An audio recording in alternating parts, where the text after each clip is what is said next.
السلام عليكم. وسلامتين ummadda Soomaaliyeed meel alle meesha aad joogtiin waqti alle waqtigeennii tahay waa salaamantiin. Maanta waxaan ila qaybsanaa wax qabowah ma ogtahay markaan galno wax kasta oo nafaqo leh iyo wax kasta oo qabowga celihay qalbiga ku soo dhacay ma ogtahay.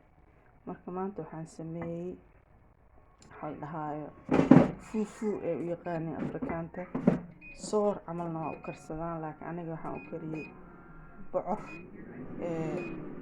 wax camal bocor iyo bataati camal maxaa la dhihi jiray Soomaali moxog al dhahaa kan laakiin bocor waxaasaan loo kariyaa ma ogtahay bur bukeeni moos bukeeniga kaligiis markaan karsiyo insaana loo kariyaa. Marka maanta waxaan ku daray moxogaasaan ku daray marka carab maxaa tiri bakun qeeray tiri insha Allah qeerayna qaysoo naqaan arkayna dhadhankiisa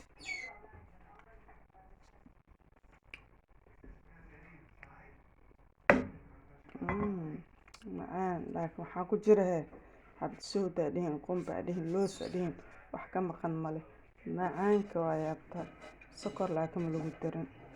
Marka waa kaas insha Allah caana lagu kari waa mahadsantiin taas meel qaybsahay. Thank you, bye.